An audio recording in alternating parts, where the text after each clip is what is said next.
Welcome to Rachel Uncensored, one of the few places on the internet that you can find an uncensored version of me. Hello, I'm Rachel Ballinger, and welcome back to another solo episode. How's everybody doing today? I hope it's well. Christmas is just around the corner, 2 weeks away, pretty much, maybe, yes? I think exactly when this goes up? Possibly. Yes. Is it a week away? Oh my God, by the time this goes up, Christmas is only a week away? Holy shit. Muffins on a turkey bobblehead. What? I never know what's going to come out of my mouth. Anyway, how's everybody doing today? I already asked you that, but no one responded. That was really rude of you. I would like you to leave a comment down below telling me how you are. Okay, enough shenanigans. It's a solo episode, so it's a short episode. So let's just dive into my book, 101 Things That Piss Me Off. We are on number 73. Oh God, this one, I don't know why I wrote this. There's no rhyme or reason. I don't know how this popped into my head, but here, I'll read it. Number 73. You know what pisses me off? What, Rachel? Eating grapes with a fork. I don't recall ever eating a grape with a fork, but let me read this. It is so hard. They slip away from the fork and fling across the room. Don't ask me why I tried eating grapes with a fork. They are clearly a finger food. What the hell? That was a filler one. That was one where I was like, I need 101 things and I'm at 93. Let's just think of some random things. I probably tried to eat a fork. Nope, I didn't try to eat a fork. I probably tried to eat a grape with a fork in a fruit salad of some sort and couldn't stab it, and my anger issues got the better of me, and then I wrote it down. Oh God. Oh, you know what? I'm going to read the next one too because I think this one's funny and I still relate to it. Number 74. You know what pisses me off? When I eat all my food. And it's not for reasons you would think. You'd be like, oh man, I overstuffed myself. No, let me read this. Because then it's gone and I have to wait until the next meal to eat again. Even if I'm full, I'm still sad that it's gone forever. I loved that food and I thought it loved me too. But then it disappeared and left me sitting alone in sadness. I think that's why I love leftovers so much. The next day, I'm reminded that my food does in fact love me, and there is more for me to love back until I eat all the leftovers. Then I'm sad again. That one's funny. I thought that was a funny one, guys. I liked it. We'll leave the rest for next time. Who's texting me? I thought I put my phone on Do Not. Wait, it's my girlfriend. She texted me. Oh, she said, thanks, baby. Okay. That's all I have for that. So let's just dive into, we're going to do some Am I the Assholes today. We're going quickly because we got things to do in a very short amount of time. So let's get into it. Okay. I'm not even going to do holidays because, well, honestly, wait. When does, I want to give Hanukkah a shout out, but I don't know when it starts. Hanukkah start 2024. Oh, wait. It starts on Christmas? Never mind. I don't have to give it a shout out yet. I was just making sure I didn't miss anything big. Okay, here we go. Am I the assholes? First one. Am I the asshole for telling the nanny to do her fucking job? Well, it depends how you ask her. Let's dive in. I, a 35-year-old female, am a private chef. It's a pretty good job, and I get to travel with the family too. Anyway, the family also has a live-in nanny. I'll call Stacy. I don't know how old Stacy is, but she watches them during the day, obviously. The problem is, I don't think she watches them carefully enough. I usually prepare breakfast, lunch, and dinner for the kids, on weekends at least. And sometimes when I'm cooking, the kids are like running around the kitchen and just getting into my space without Stacy in sight. It started to become more frequent, and I've tried to ask Stacy to keep a more careful eye on them, lock them in the theater or something. Oh my God, this family is rich. They have a personal chef, a live-in nanny, and a theater. Okay, not the point of the story. She just hits me with the shrug and brushes me off. Lo and behold, it happened again Sunday. The kids are running around, and when the nanny comes around, I tell her to do her fucking job. She complains to the kids' parents, and they just made excuses for her. Okay, that's the end. I feel like I need more. I feel like, are the kids getting into trouble? How old are the kids? Because sometimes when the kids are just running around and they're of age where they can take care of themselves and the nanny's just there to kiss boo-boos. I don't know. Hold on. Someone else has asked questions. Info. Are they being disruptive? Getting in the way? Are you having to stop doing your job to tend to them? Or do you just not want them in the kitchen? And someone said, how old are the kids? this is still their home, and being a nanny doesn't mean she has to keep them out of the areas of their home. These are very good questions in which we have no answers. And someone else said, soft, you're the asshole. You like your job and want to keep your job. You're going to have to put away your pride and justified anger at the clueless nanny and say this: employer, I'm sorry I yelled at the nanny. I was just stressed out that day, and one of your children might get injured in the kitchen while I'm cooking. I carry pots of boiling water around and knives are out on the counters, and if anything were to happen to the child, I would feel terrible. Let's just find a way to keep the children safe while I'm cooking. Maybe don't mention about locking them in the theater, LOL. And then someone, this one is a mixed review.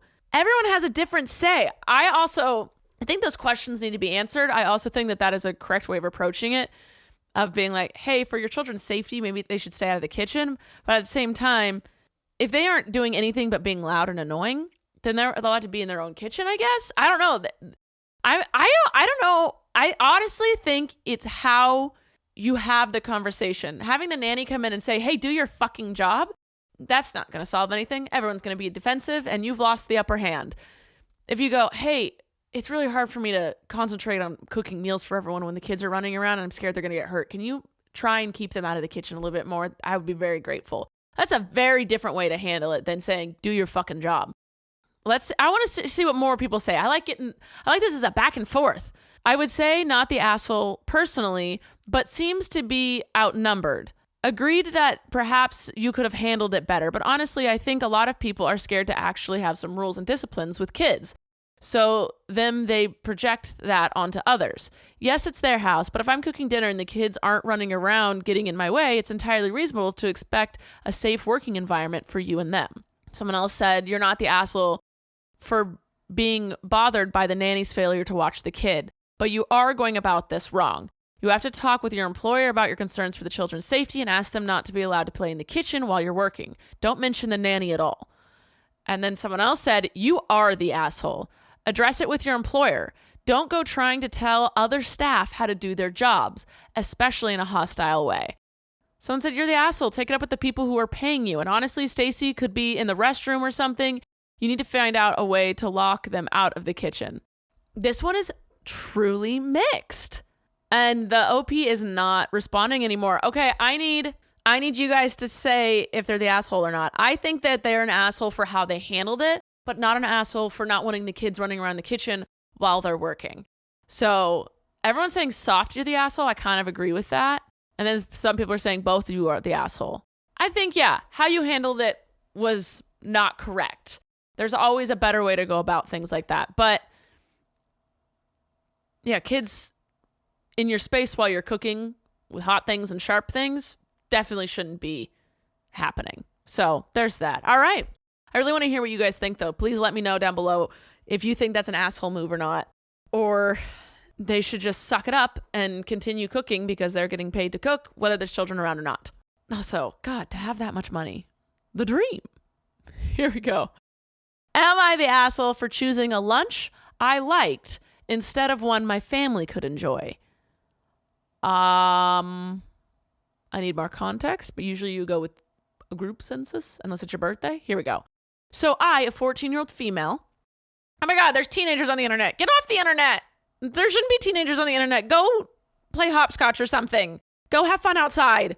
I'm going to keep reading now. I, a 14-year-old female, had my end of year prize giving today. I have no idea what that sentence means. Probably because I'm not a 14-year-old female. Okay. I got a few awards. My parents said they were going to take me out to lunch to celebrate. They said I could pick any place I wanted, and I asked to get fish and chips and take it down to the beach, which is 20-minute drive away. They were a bit surprised. My mom asked if that's what I really wanted. I said yes, because that's my favorite food, and the fish and chips place just has some dingy wooden tables. My dad didn't care because he loves fish and chips, but my mom doesn't. When we ordered it, she usually gets something else, which I know. She may have also been tired after a 3-hour prize giving, and she just didn't really like the beach. I honestly wasn't thinking about any of that when I decided just what I wanted to do. She ordered some sushi and a Coke instead, which we picked up on the way. We went back to the house to pick up our dog. He is a big fan of the beach. And my mom was stressed that we didn't have sunscreen or hats. We did, but we hadn't pre-packed them because I had no idea this was going to happen. She said it was cold at the beach and didn't talk very much. I can tell this wasn't what she wanted, and I feel really guilty for spoiling what could have been a fun treat. Am I the asshole? No. Oh my God, no, sweetie, pumpkin honey pie. No, baby girl. Your mom was an asshole. Not you. That is so not. No, she ruined what was a special treat. You did not. She asked you what you wanted. You said fish and chips. She didn't have to eat the fish and chips. She got sushi. So so everyone got what they wanted to eat. So don't stress about the food. Everyone got what they wanted. And then you drove 20 minutes to the beach. Well, it's a pretty long drive, but that's okay. That's what you wanted. She asked. She could have said no. She could have been like, okay, let's get you fish and chips, but baby, that's a far drive and we're all tired. Do you mind if we do something else? She could have offered that up, but she didn't. She said okay, and then she chose to be a brat, basically. She chose to bring the energy down.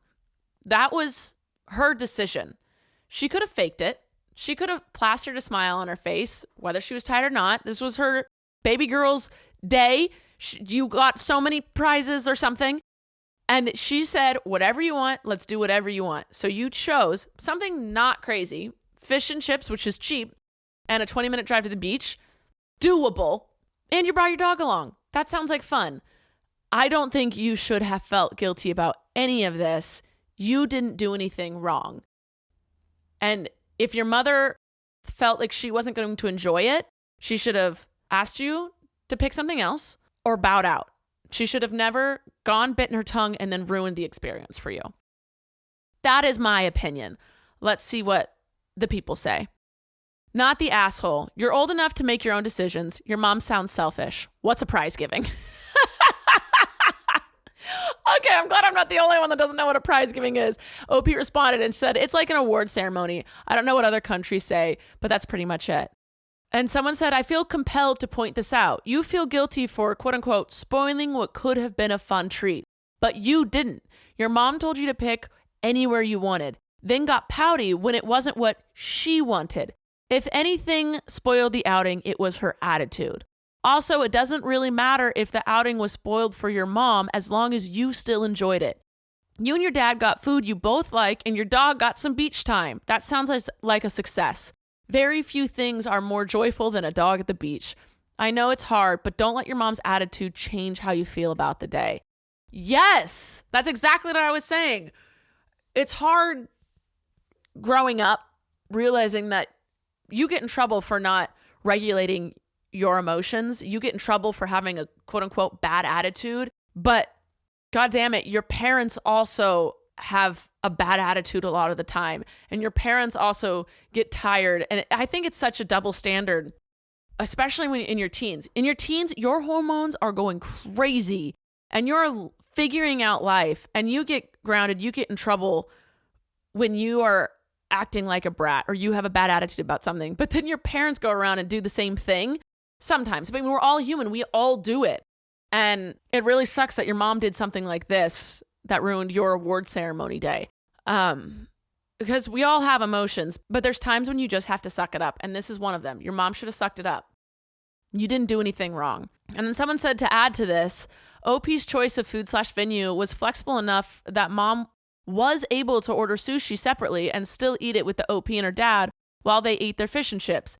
It's not even like your mom was forced to eat food she didn't like, which would have happened if OP had chosen a sit-down restaurant that mom didn't like instead of takeaway at the beach.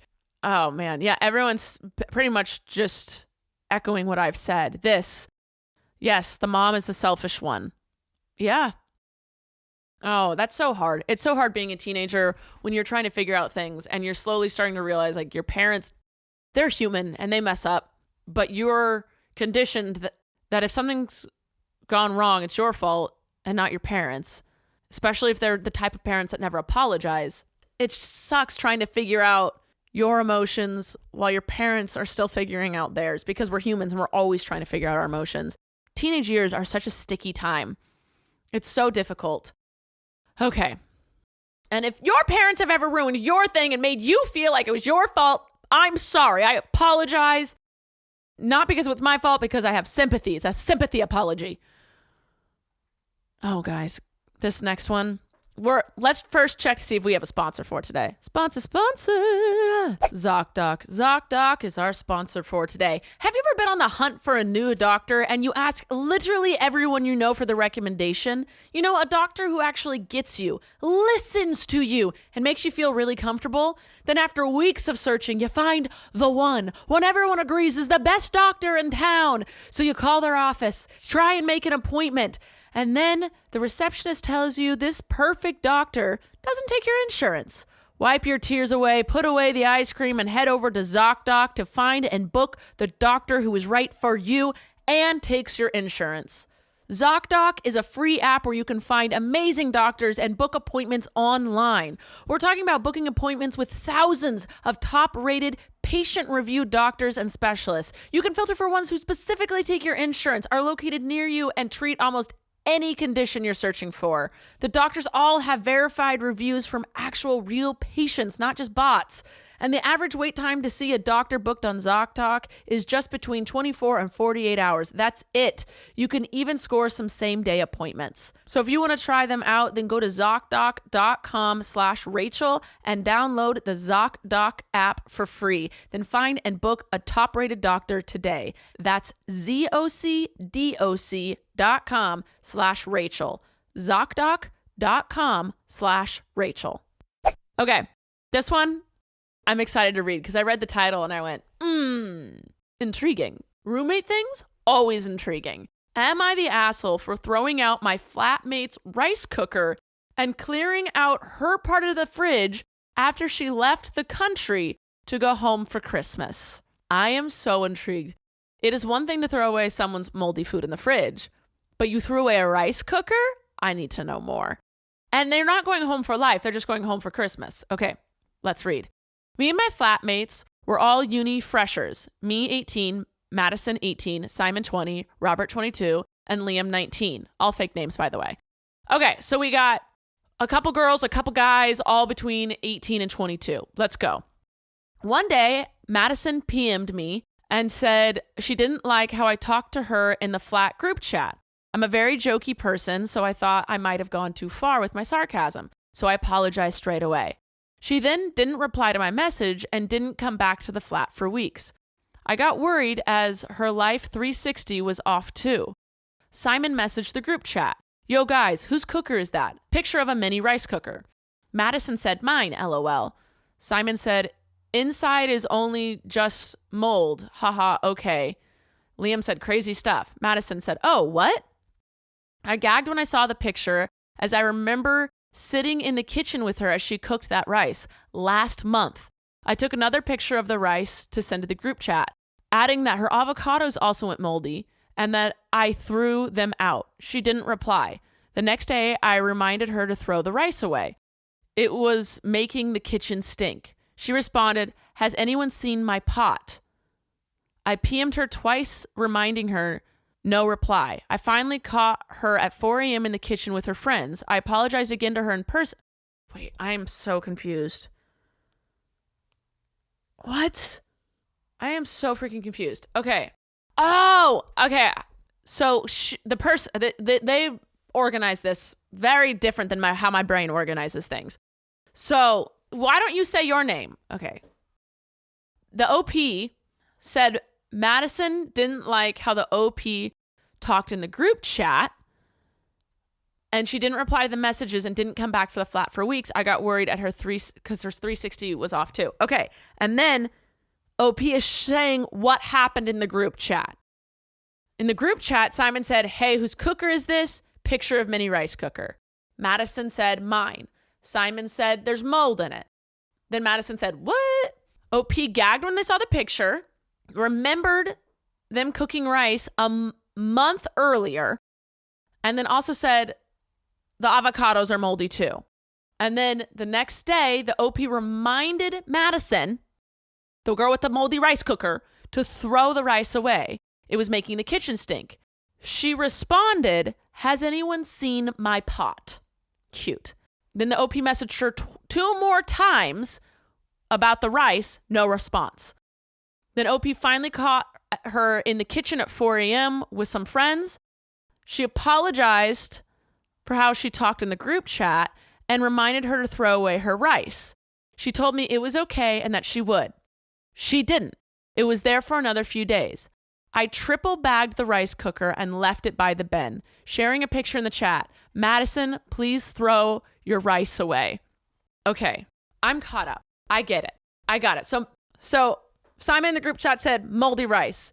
And then OP kept reminding Madison, throw away the rice. Throw away the rice. She didn't throw away the rice or the avocados. Okay.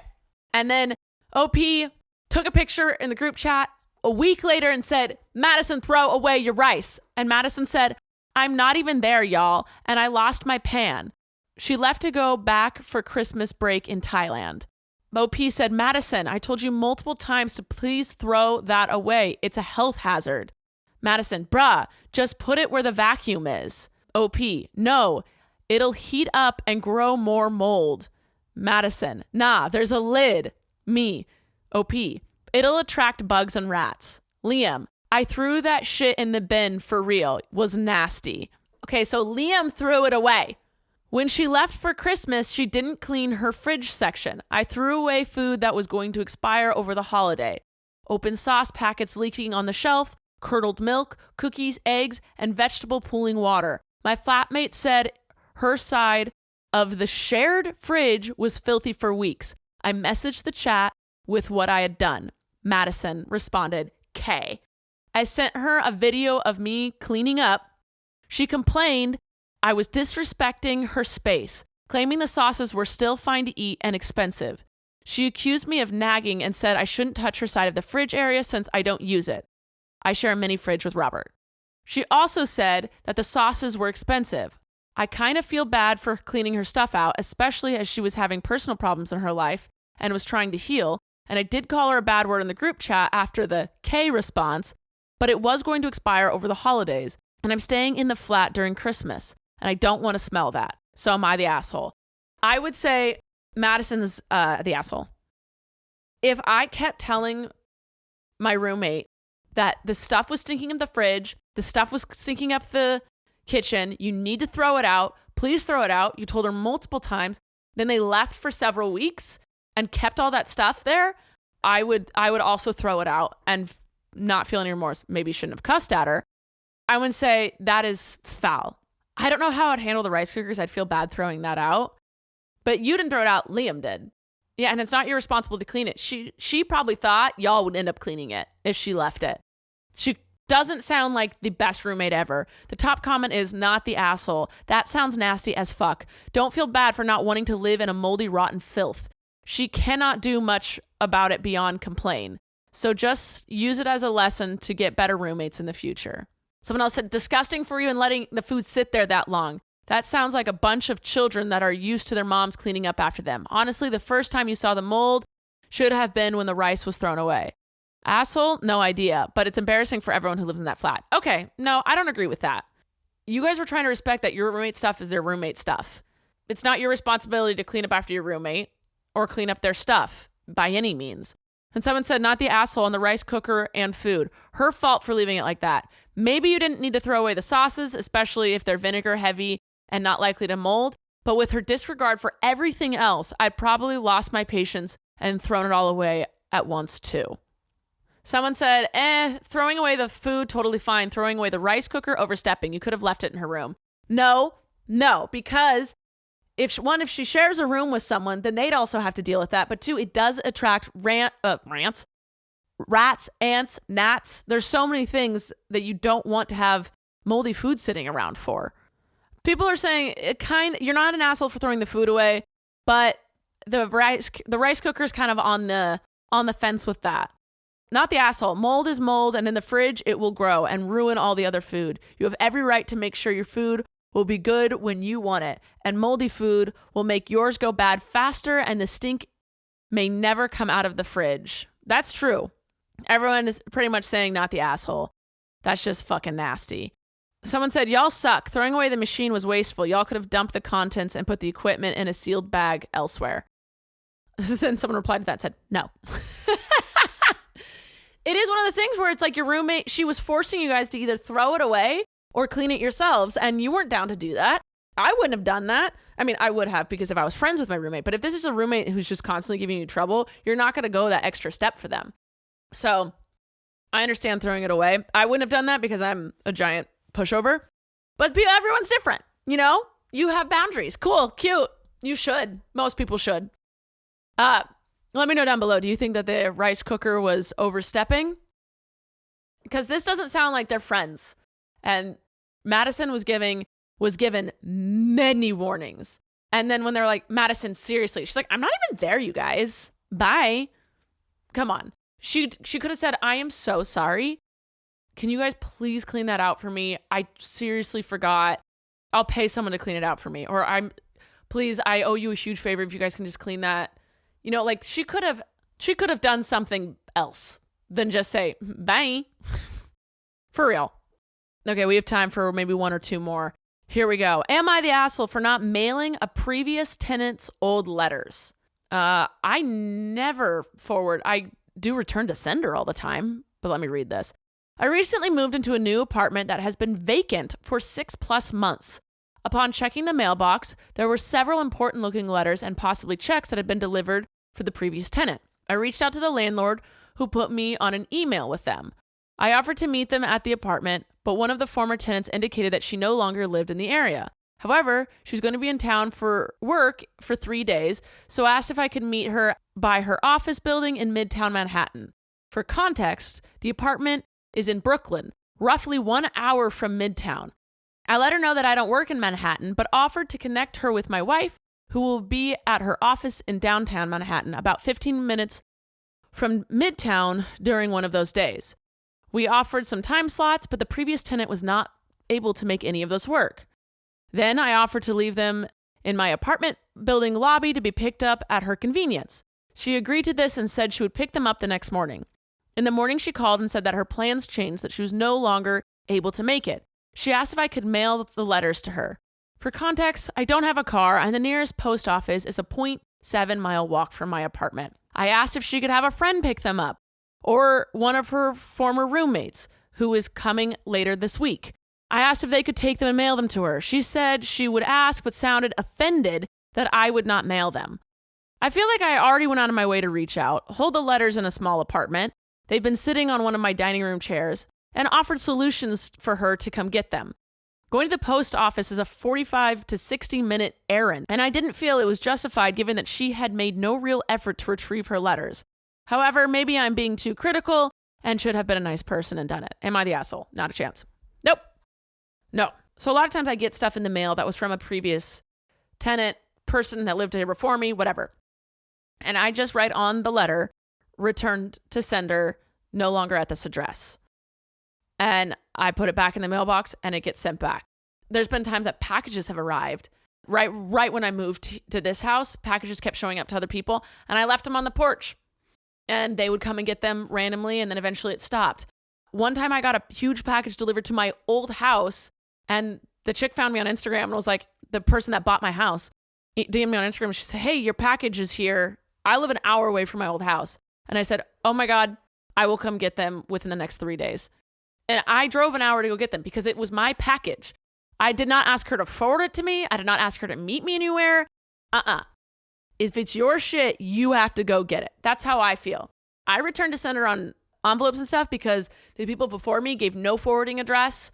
I even asked my friend who was my real estate agent for this house, like, what should I do? And she reached out to their real estate agent and was like, hey, she's getting mail. And they were like, oh, no, they never got back to her. That's what it was. They never got back to her. So my real estate agent said, just keep sending them back. You know, it doesn't cost me anything. And I just stick them back in my mailbox. So I full-heartedly believe you don't have to do shit to help her get her letters. You did enough already. If she's not willing to come get them, then I would just say return to sender. No longer at this address. Maybe if she gave you an address, you could put forward on it and stick it back in the mailbox. I don't know. Oh, top comment said, bro, write not at this address, return to sender on a piece of mail and drop them in the mailbox. Or like they're probably a way to get their mail carrier who delivers your mail to take them with what? Okay, this person that wrote this comment hasn't said a complete sentence once. A lot of people are just saying, write, not at this address, return to sender, or please forward, assuming they're registered a forwarding address with the Postal Service. And then someone said, I would say the landlord might be a bit of an asshole for implying that burden of this is on the OP and maybe for giving former and current tenants each other's contact info. Though hard to say for sure without knowing how the interaction actually went down. Yeah, I would say it's more the landlord's problem than yours because they're in charge of the tenants, not you. Everyone's saying just put return to sender because that's what I've always done. Everyone's saying not the asshole, not the asshole. You were too nice already. Just write moved on the face of each piece of mail and stick them in the outgoing mailbox. It's her damn fault. She did not fill out and file paperwork to forward her mail with the USPS. Yeah, and also, it was vacant for 6+ months? You're good. You're not in charge of any of this. Wild guess here. Do you consider yourself a people pleaser? You've done more than enough. This is not and never was your problem. Not the asshole. Yeah, not the asshole. At all. All right, let's do one more and then call it a day, shall we? Okay. Am I the asshole for letting my brother, a 50-year-old male, be homeless instead of letting him move in with me, a 30-year-old male? Ooh!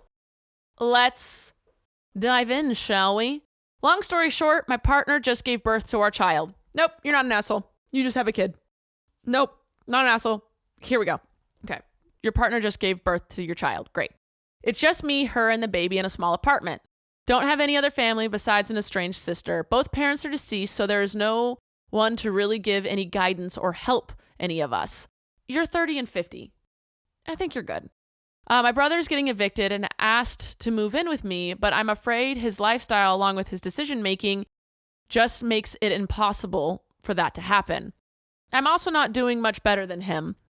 I'm also poor and need help myself, but at the very least, I'm keeping my bills paid. Not to mention my partner is not interested in this idea at all because why would she be? But also, this is our bonding time. It's frustrating for me because I feel bad on one side, but at the same rate, I also resent him because he's way older than me, had an actual relationship with our parents, and benefited from them. And then the person, the OP made an edit and said, hey, thanks everyone. I appreciate your words more than you'll know. I obviously feel bad because it's my brother, but I feel justified with saying no. I realistically don't have the time, patience, or inclination. I told him I'd go as far as to help him store some of his items and offer the occasional shower/meal. Pretty much all I can do. Again, thanks everyone. So I'm assuming everyone said not the asshole. Yeah. It said eviction does not mean bankrupt. Also, no one gets evicted in one day. Did he wait 30 days to tell you? Does he have a job? He's a failure at 50. Putting him up won't fix that. The OP said he got fired from his job around 4 months ago. He couldn't get another job because he lost his ID about 4 to 5 years ago and never got it replaced. Okay, so then you replace your ID. That's not an excuse for not getting a job. You replace your ID and then you get a job. It takes 1 day to get a new ID. You just go into the DMV and you do it. He got served eviction papers sometime last month and now he's saying he has 2 weeks until he has to leave. He's in the process of getting an ID now, naturally.